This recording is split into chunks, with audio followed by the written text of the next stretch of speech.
everyone, and welcome to Madam Jess's Spice Book Club Hour. We are here tonight, and we have read this past month Trans Wizard Harriet Porber and the Bad Boy Parasaurolophus. I said it, and I'm going to shorten that to para, because I can't. Because it's a parody. It's by Chuck Tingle, and it is an incredibly funny book. Yeah. If you can't tell. We are Madam Jess, as always. And also, we have our wonderful Jesus joining us tonight. Hello. How are you? Doing well. So, Good. as always, we're going to thank our friends.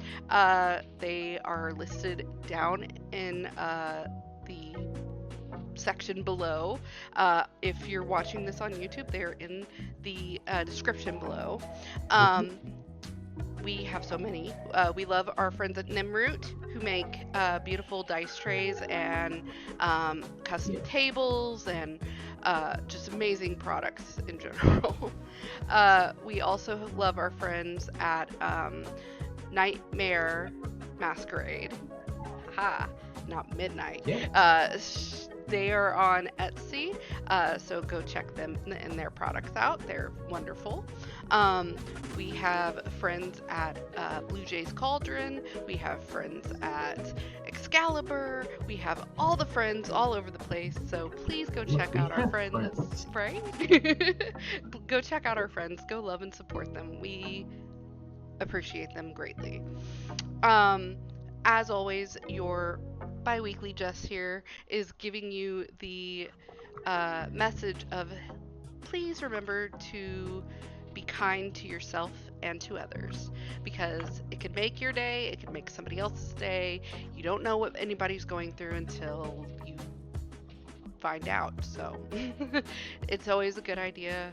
It helps people. Just remember that.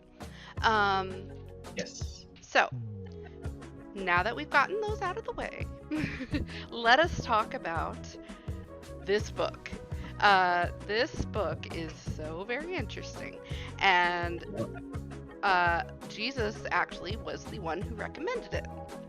However, before we get into why Jesus recommended this to everyone, we are going to do our normal thing of I'm going to read your little synopsis so you all can be aware of what we're getting into with this book.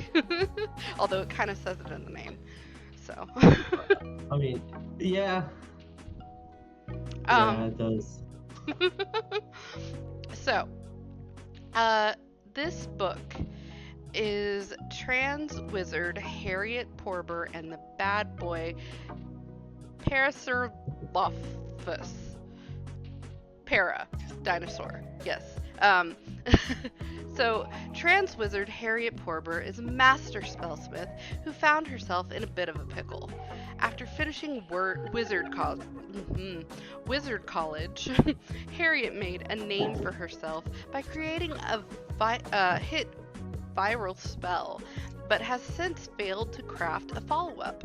Now Harriet's agent, Minerva, is breathing down her neck, suggesting that Harriet take a trip to an island off the coast of England for inspiration. Hoping for some peace and quiet to clear her head, Harriet Porber arrives to find that her new neighbor, an angsty bard named Snape from the band 7 Inch Nails, is already there making a racket. The dinosaur, I'm not saying the word, spellcaster is a bad boy though, through and through. And with his incredible powers of meta magic, Snape reveals that this layer of reality is much more than it seems. Could Harriet and Snape really be characters in a parody romance novel? Could they? Soon enough, these two are discovering they have more similarities than differences. Both trans, both strong, and both hoping to create a new spell that will change the world. But with the addition of two devious sentient motorcycles to the mix, Delatrix and Braco, things start to get complicated. Now, trans wizard Harriet Porber is caught up in a tale of magic and mystery where nothing is as it seems except for one universal truth: love is real. This is trans wizard Harriet Porber and the bad boy Parasaurolophus. I keep saying it, even though I said I'm not going to. So, as always, we are about to get into spoilers. If you have not read the book and this does seem to tickle your fancy, please pause, go get the book, read it. It's only 149 pages, so it's a quick read. And come back and join us and join the discussion. We always love to read our comments, so. But as always, this is spoiler territory. So, you've been warned. Now, Jesus, let's get into this. Why did you suggest this book for us to read? Honestly, because fuck J.K. Rowling. that's the reason why I picked this, and the reason why the author wrote it. I mean, to be honest. Yeah. It's very apparent when you read this book that is exactly what their intention was. It was literally like, fuck J.K. Rowling, because you don't need to be a transphobic piece of shit person. And I'm gonna make this funny and give it a twist. So, absolutely, this is what happens. Yeah. I mean, it's such a... So, other than just, like, this thing of, like, you know, trans rights to human rights and like, hey, let's poke fun of something that everyone, you know, loved, has a fascination for, has shaped many youths' lives, because we're youths, you know, who read this in our youth. But, like, it's also just, like, a good, healthy book. Yeah. Which is the number one thing that I keep seeing on reviews is this book did not need to be good. It like didn't. The number one thing. But it actually is. But yeah, it's actually it's great because it's the what are they called? It's parody. Like the medieval jesters. It's just like we're gonna with a joke we're going to I guess just jesters is the word I'm looking for, but you know with poke fun. Yeah, with satire and by using comedy, we're going to expose and extrapolate on these social norms that might not be good or healthy for us. And it's a great book. Well, I gotta agree. I was going into this book to be 100% transparent. I was going into this book going, all right, well, we'll read it for fun. Yeah. But I wasn't expecting much. And then I got into it and read to a certain point, which we'll get into in a moment. And I immediately was like cracking up. I was laughing. I was like, holy crap, this is great. Yeah. So yeah, I was not expecting much of this book and it far surpassed what I thought it was gonna be. So I have been shown the wonders of Chuck Tingle. Yeah, I'm Not actually to be dirty. curious to see what part 2 has to offer. Oh, yeah, for sure. Okay, so as always, we get into our likes first. So, Jesus, since it's just you and me tonight, what were your likes? I love the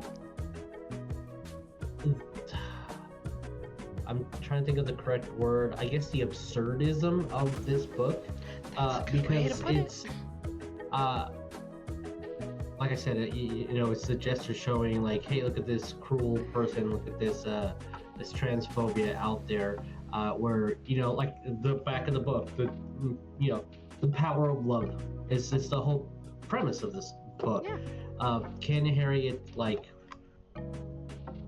be in love? Can she trust her feelings?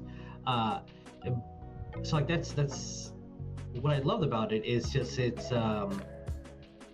if you just read it on the surface level and not really, like care about the whole situation or somehow don't know who Harry Potter is, it's just it's gonna be an okay book. If you have not made the connection yet, this is a parody of Harry Potter. Yeah, I mean, she has a wand and everything. She does. But it's just the absurdism, the silliness, the fourth wall breaking, the idea that you're more than what you are being categorized in. Like I'm more than what's in these pages is something that she does discover through the power of industrial metal. I absolutely, it tickled, and I love the fact that our bad boy, our Snape, what's the Snape. I always Snape it because I always just said Harry and Snape. It was, I love that he himself was like, this is bad characteristics, and these are tropes that are in books, and I must follow this trope. But it is really toxic, and don't follow this, and don't fall in love with this type of person, and these are my red flags. Like I love that the author 100% was just speaking to us in a very meta way. That I thought that was great. And like there's just jokes just kind of sprinkled in there. I guess not jokes, just commentary. Where like where Dumbledore was the first thing that he's our mammoth Dumbledore over here. The first thing that he said to Harriet was, "Hey, I'm gay. Just so you know now, so it's not rewritten like 3 fucking books later. Like this is what my base is." I'm literally about to quote some of these quotes because these are things that let's go. I'm definitely also into. So okay. Bumbleborn is he's introduced way late in the book, but his very first words are, "I'm gay," Bumbleborn says. What? I stammer, a little confused. That's cool. I just wanted to say that clearly in this story instead of claiming years later it was there in the subtext the whole time. So literally, this calls out so many freaking things that I literally have more quotes on standby because I'm going to talk about this. So yes, I love it. But I'm sorry, I didn't mean to interrupt. Keep going. No. I mean, I think that just sums it up. Really, it's just it's a short read, so like there's not too much depth into it. You're more than what people define you as. You're more than what's in these pages. Love is real. The other thing is, I love that since both main characters are trans, but it wasn't used as a fetish.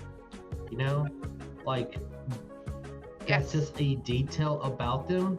Not. It's literally just part of them. It's not. It's not a big invasion of like who. Why did they choose to be this way, or why did they? Yeah, they don't go into that at all. They don't talk about that. It's just part of who they are, and everybody around them accepts it. It's I do have fantastic. some friends who are uh, transitioning or in different stages of it, and they often so many times it's hard to date because the person that they're with is just fetishizing the fact that they're exotic or some shit like that, and it's gross.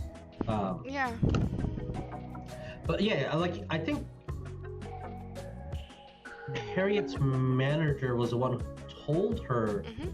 that Snape was Yes. a trans man. Yeah, Yes. they're like it wasn't even a thing to like, oh, so you're trans and I'm trans, let's get together. It was Yeah. just it's just a detail. No, how it was brought up was Minerva is the manager, and she tells Harriet, "You guys have a lot in common, actually, because Harriet had a run-in with him, and he was being a dick and all of these things." And she was like, "I met your neighbor or whatever," and she's like, "Oh, he's usually not there, or I haven't seen him for years or whatever," and I didn't realize that he'd be there, but actually, you two would have a lot in common because you're both trans and you have a couple of different things. Like he's a bard, um, so he literally deals with bardic songs, and he is in the magic world because of that. Um, so they both are spell crafters basically, and that's why she brought that up. It wasn't just the fact that they're both trans, but that was one of the talking points. It was like, you actually probably have a lot more in common with each other than you think. So yeah, I will take it from here. I guess I will give you my likes. um um, I loved how freaking meta this was. This was it broke the fourth wall all the time. It immediately slaps you upside the face with it, and I loved it. I Deadpool of books. It's very much a Deadpool kind of book. Actually, again, like I said, I'm going to be doing quotes from the book for a while.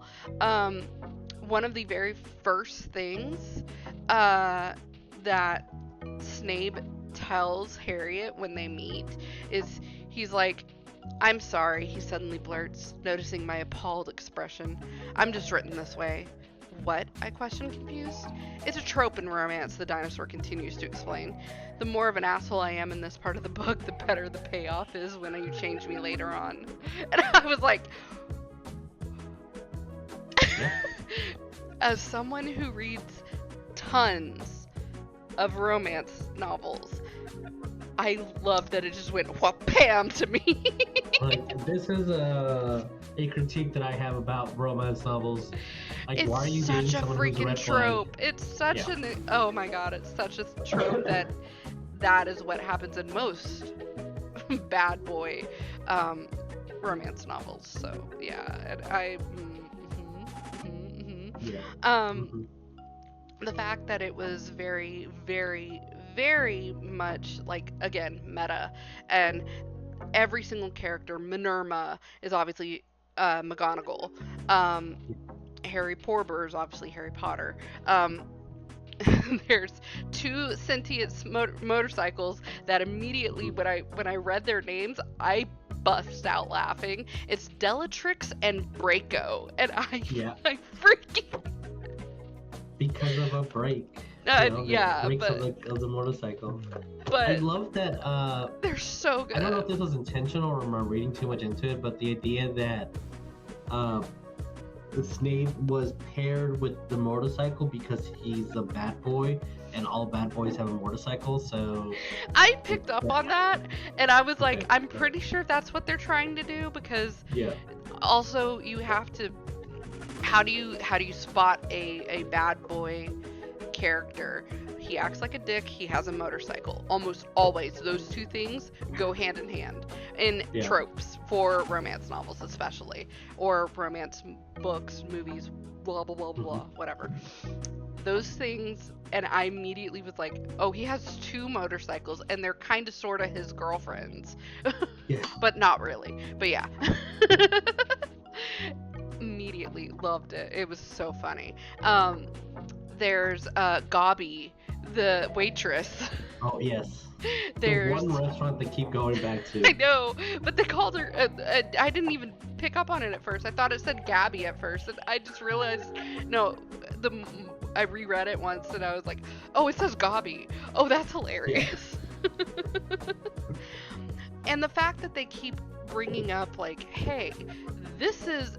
They flat out say the name of the author in this book so many times. They I'm trying to find a good one. Yes. The person who wrote me wants me to do right now, but don't do that. Don't follow this. Wizards need their wands to cast spells. Unlike bards who can simply sing or perform on a musical instrument and create magical effects, or warlocks who can manifest their magical powers through a pact with some omnipresent author named Chuck. Yeah. It's a warlock patron. I mean, you play D&D, you know what it's about. Not only was this freaking funny as hell, which it was, it also it has the classic story progression. They meet, she finds him as an asshole at first. She finds out more about him, realizes he's not so much of an asshole. They go, like, he starts being nicer to her and actually is like, hey, let me take you out on a date. They kind of start falling for each other. They help each other.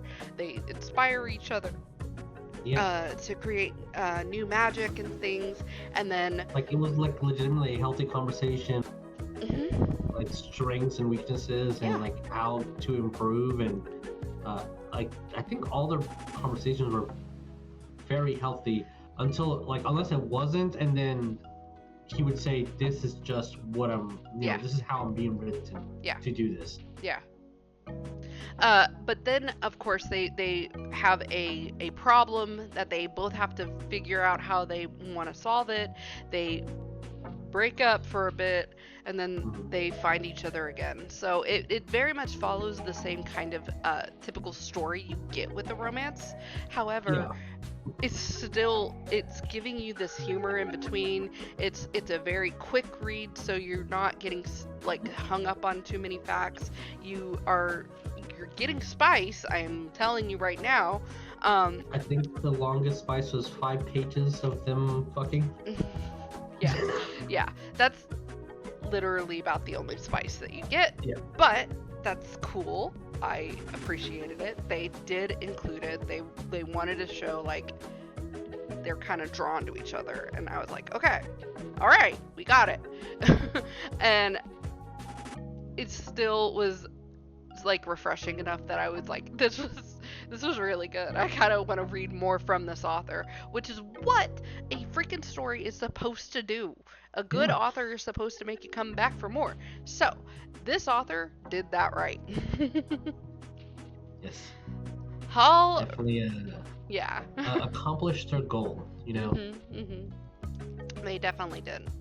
So, now that we've gushed about our likes, we are going to get into our gripes.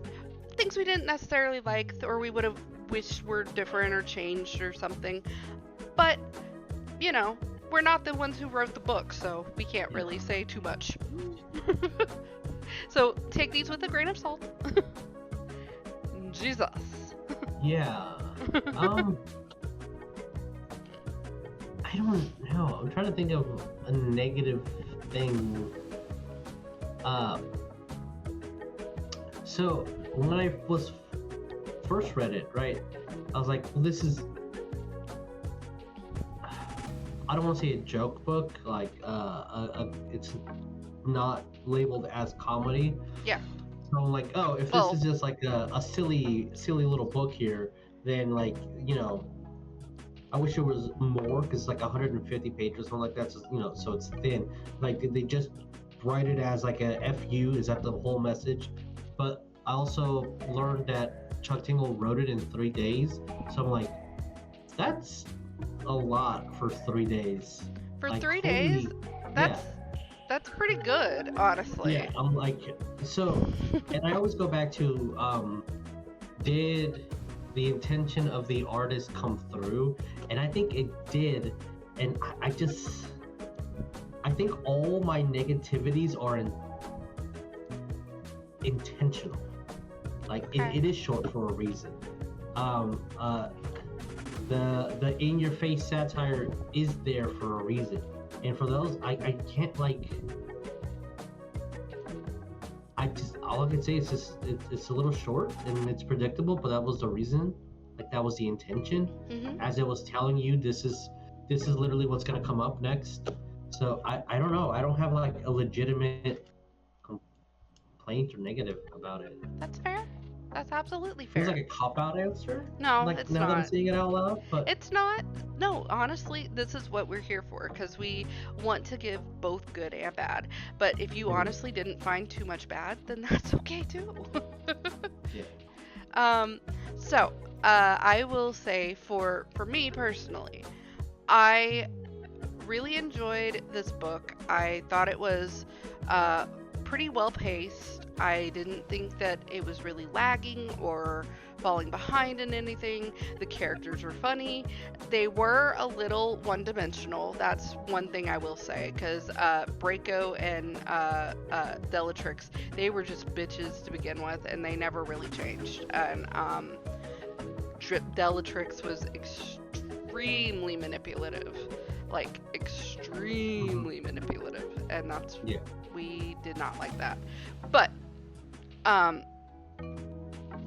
you know, I think that that's fair.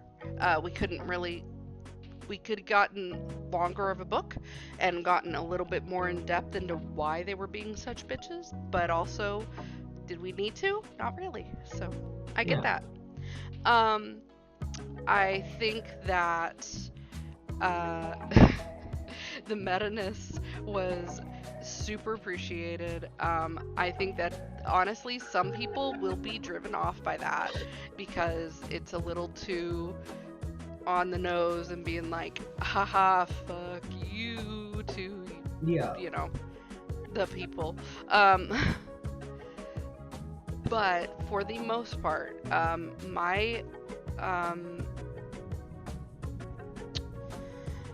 my complaint is that we got a very small slice of their relationship, Mhm. and I wish we could have gotten a little bit more into their characters because I didn't get much of Harriet coming through other than, you know, what was written on the page. So I didn't really Yeah. dig deep into her or anything. I didn't dig deep into Snape. I was just reading to read at this point.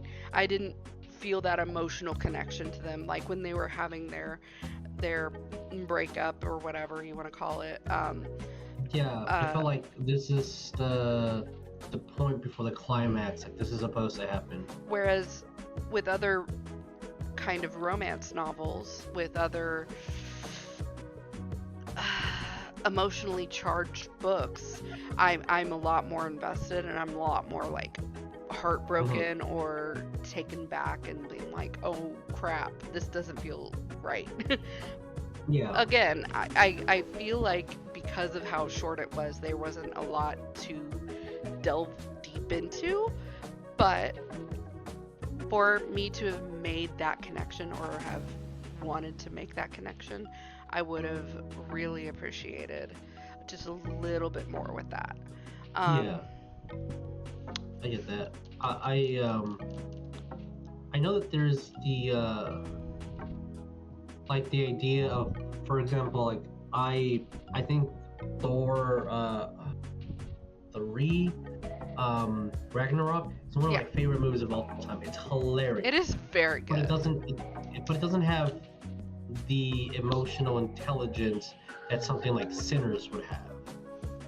And although I'm not gonna say one's better than the other, but they're both like equally great. They have completely different levels of writing and technique and intentionality for their Oh yeah.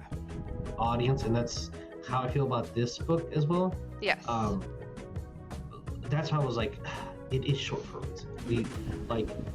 the motorcycles are the bad boy part. When you get rid of them, you got rid of the bad boy. Mhm. So like, I get that. Sorry, that was my only comment. No, that's fine. I liked it. It again, it brought up a point that without those characters, those motorcycle characters, he doesn't come across as as much of an asshole and as much of a bad boy that he claims he is. I wish it was more. This is what it is. Okay. I wish there was more showing, not telling. That's what it is. This is the thing I always bring up with movies, with books, with other things. If you have to tell somebody this is the formula, or this is how I am, or whatever, instead of showing us, then it always will come across a little flat. So that is where I feel like this book is more telling than showing. So, again, still appreciate it, still freaking found it hilarious. So it just, it is what it is. The intention behind this book, I think, was to, first off, say fuck you to J.K. Rowling. And the second intention was to be funny and do meta things and be as much of a fourth wall breaker as possible. And give us some sort of like, hey, this is what I wanted to do, this is what I did. Okay, I appreciate it. I will say one other thing that I thought of for this book in particular was so the showing and telling thing is the big thing. However, with this book, it is absolutely supposed to be humorous. It is one of the tags in the book itself. It's fantasy, romance, fiction, queer, LGBTQ, plus all the acronyms, and humor. So it absolutely is supposed to be humorous. You are supposed to laugh at this. It is supposed to be something that you enjoy as humor. As something that you find funny. So, just so you know, this is supposed to be funny. You're supposed to laugh at it. It's okay. Okay. So, that was our likes and our gripes. I usually like to play a little bit of a game because this is very short on characters that this has, and you don't really get to explore a lot of them. I'm not going to do F, Marry, Kill tonight, but we are going to do who from the Harry Potter series would we have loved to see in this book, and how would they have been portrayed? Because I have a few ideas.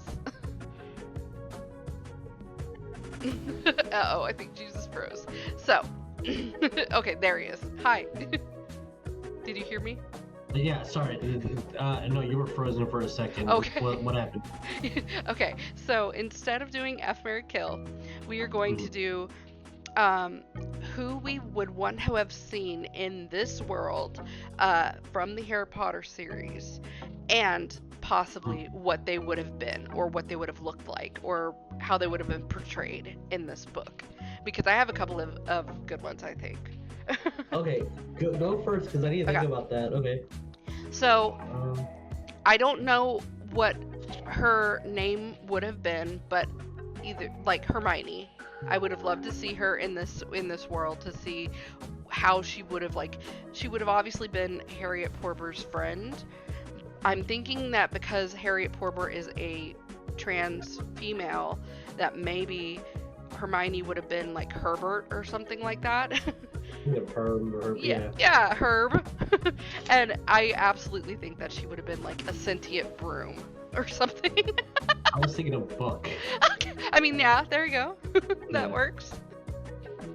And you know what? Okay.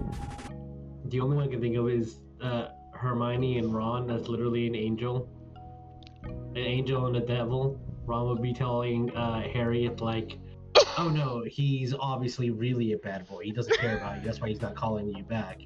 You know. Oh And my then god. Hermione would just be like the voice of reason, like, "But Harriet, blah blah blah blah blah." I can see that, and that would have worked beautifully. That's interesting. I like that a lot. Okay. Was that yours? You want me to That's the go? only one I can think of. Okay. Like maybe Ollivander, but I don't know Ooh. where or what. Maybe like Okay. who was the head of the book publishing or the spell publishing? That's It wasn't we don't know. Dumbledore. We don't know. Yeah. We, And because Dumbledore is somebody else, maybe someone like Oliver. yeah. I don't know. Ollivander? Sure. Ollivander. Yeah. Sorry. Yeah.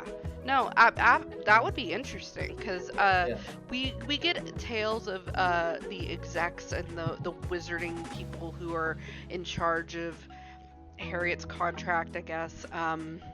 That's just why it's imperative that she get out her next big spell as quickly as possible because she hasn't had a good spell in a while. Yeah. Oh, that's a topic that I wanted to talk about when you're done with this. I forgot to Okay. put written these things down. Okay, so that would be interesting. I would also have loved to have seen possibly Lupin, which would have been some sort of like I would imagine, because we're doing like the gender bending a little bit here, that Lupin would have been like Luna, I guess. Lucy, something like that, and they would have been some sort of person who takes Harriet under their wing or something like that, and just like, yeah, I'll help you build this spell or something like that. I'll give you some ideas or something. But also, I could see why they didn't want to go that route because, then how important is Snape? Yeah. It'd be hilarious if, well, I guess I was gonna say if Lupin was the only one who retained their species. Harriet she's a human, so like she retained her species. But if he was straight up just a werewolf, like no funniness about he's just a werewolf. Yeah. That would have been great. Or it's just a dog that she finds and she's like talking to, and the dog is just like looking at her like like this, and then she's like interpreting all of its signs to mean something else. That would have been funny. The it's not Crumb. What's his name? Crumb? Victor Crumb? Crumb. Is it Victor Crumb, the head like the quarterback of the Russian wizard school? What's his name? The quarterback. That's a funny way to put that. Sorry. No, No, Victor Crumb. Yeah, okay. Yeah. That would be awesome if he was there as a like allegory to that's just the pretty boy. I mean, same thing as that's what Snape is. Like, I am the pretty boy, I am the bad boy. Like, to have like, but a romantic rival. This one or this one, like, who will I go for? Like, where's this the trouble going to? But yeah, because you generally have a romantic rival, but I guess that Harriet did technically have that because of Bellatrix and Draco. Yeah. So yeah, that makes sense. Okay. The last one I have, and unless you have more, would have been Peeves, because Peeves is huge in the books. He's not in the movies whatsoever, which pisses me off. But Peeves, as just this person who's like causing all kinds of mayhem and stuff in the background, kind of forcing them together as like a like spectral kind of Cupid or something, that would have been funny as fuck to see. So yeah. Actually, I just thought of one more. Oh, yep, go. If we would have Cedric in there and like described exactly as Cedric, but he's a vampire. It's the whole I Quicksilver thing from what's it called? The not Agatha, Scarlet Witch show. yes. Yes, I get it. And it's yes. Yes. But also hell no. Sometimes you have to be brave about these decisions you make. Do we? Yes. Okay. Yeah. Yes. I have one little thing to piggyback on specific topics within the book that I did enjoy. Yes. That had like more of a commentary about life in a sense, but I was kind of weaving in between the words. Of course. I love that Harriet, like the whole premise is, you know, she needs to make a new spell. Her bubble smell good spell was a success, and now she needs to make another one, or she's gonna lose her contract, her status. Mhm. And obviously, you know, if you're a writer, you have to keep writing. You have to make another book. If you're a content creator, you have to make more content. But the idea of you're never done is like right at the beginning. Mhm. Like she's like, it's only been a year. Like no, it's been 3 years. Like oh shit. Like okay. Like obviously in this capitalistic world, we have to continuously fucking work. But it's just that idea that like I'm never done. I always like the inspiration has to come. Like our artists are like, we will never have like a big masterpiece. And like when you have your big masterpiece, what do? You just continue working, continue making more so. I just thought it was the sprinkled in there was a little meta commentary of life. That's all. No, absolutely. One of yes, right? Thank you, Claire. Love you. Mwah. So yes, one of the best pieces of advice I ever got when I was going to college and doing all the fun things, and from actually a couple of different professors, when I was doing especially creative writing, was you're never finished with a product. You are only putting it down for a little while. Even if you're done with you're done and you've published a book or you published a poem or you've done this or that or the other, you're never truly finished with your work. You can always go back and revisit it, and you can always find things that you want to change or want to adapt a bit, or however you want to. You're never quite done. And I honestly love that, because you have the freedom to always come back to something that especially you're passionate about. And I just, that's a very freeing kind of power you have, because you have the power to just be like, you know, I want to make this better, or I want to expound on this, and go from there. And that's awesome. So we have done likes, dislikes. We have done our fun little who would we love to add in. We have now reached the part of our show that we are going to give our general rating, 1 to 5 stars, for plot, consistency, books, characters, all of the fun normal topics. And then we're going to give our spicy rating 1 to 5 peppers. So Jesus, what would you give Trans Wizard Harriet Porber and the bad boy Parasaurolophus? I said it right. By Chuck Tingle. I'm going to keep saying this because we want to get this out as much as possible. Yeah. For writing? Spicy. I want to say or no, I'm sorry. For general writing, yes. For general writing, okay. For general writing, I want to say like a 3.5, right? Like a 3. But when you bring in the meta knowledge of the assertism within the book, and the like existentialist, I want to say a 4. Okay. That we can 4 do. is my rating. Yes. 4. I feel like I should have had this answer already pre-done, It's okay. but I didn't. Don't worry Right? about it. It's not We're like I good don't know here. what's gonna happen We in the roll show. live. Yeah. So you have a 4 for this book. Mhm. Honestly, I was coming into this thinking it was going to be possibly a 2, a 2.5, maybe a 3. I'm going to absolutely give this a 4 as well, actually, because I did enjoy it. It Yeah. legit made me laugh out loud. I legit had to stop and put down my freaking book to like gather myself because I was crying laughing because I was not expecting to like cry laughing at this. And while I did want more from the actual characters themselves, and they were a little one-dimensional, the fact that I wanted more to begin with, I was like, that kind of tells me that this kind of hit all the right notes for me.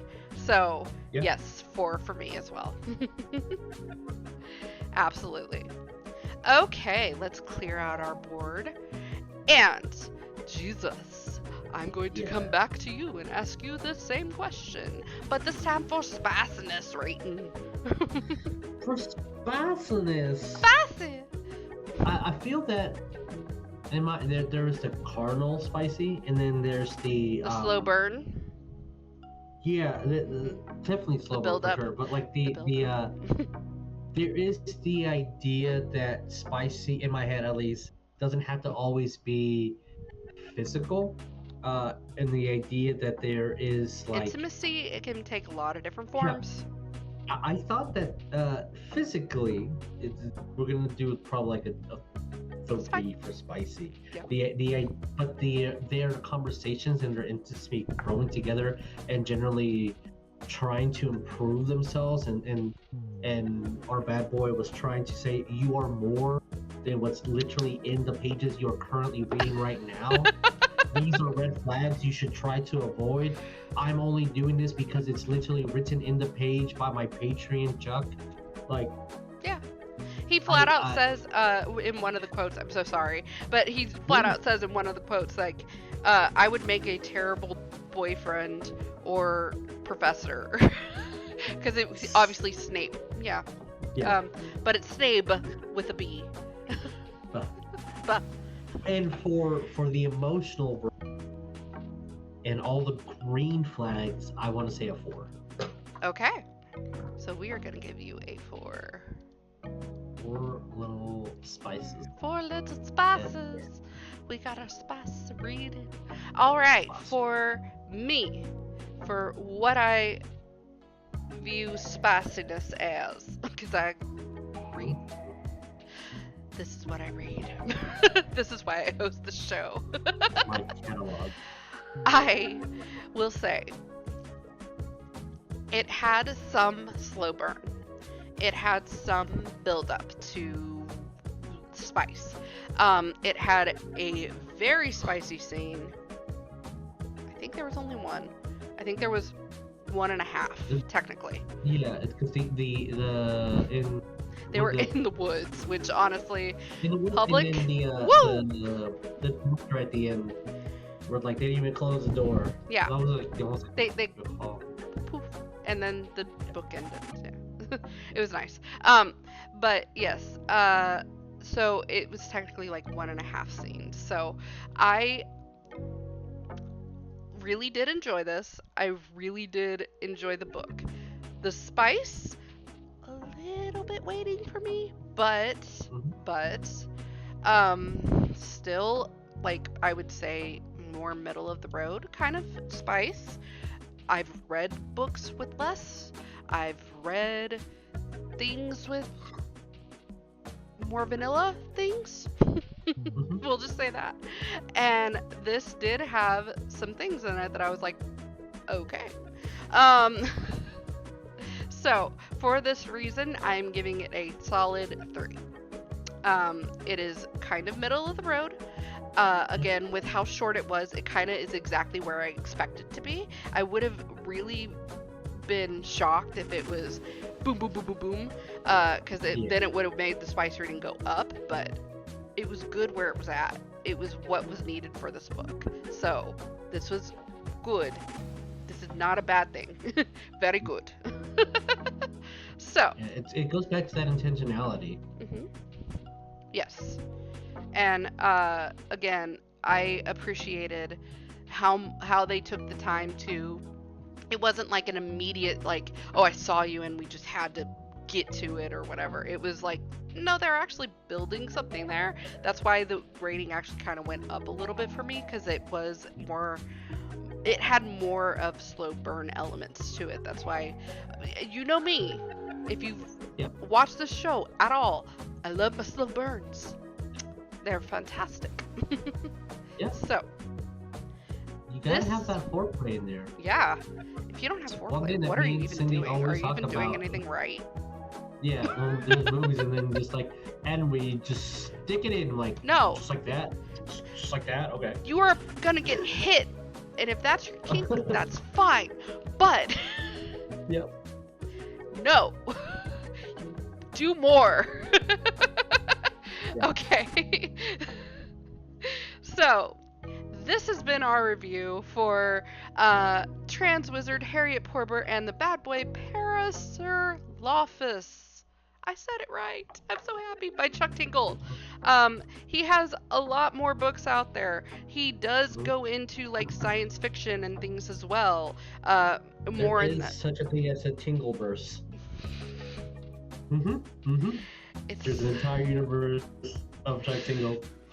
Honestly, I kind of enjoyed this more than I thought I would, so we may read more in the future. If you want to see us read more, please comment and like and be like, oh my god, this was so good, because we will listen. If you have suggestions, please comment and like and be like, do this next, because we will listen. We appreciate you sticking with us and listening to our review of Harriet Porber. Please remember to like all of our friends' stuff down below. Please remember to give us likes and subscribes and comments and all the things, because we appreciate you and we love that. Remember to come back and watch us for the next ones. And please, please remember to take care of yourselves and others and be kind to both yourselves and others. We love you guys. Jesus and Jess signing off. Have a good one.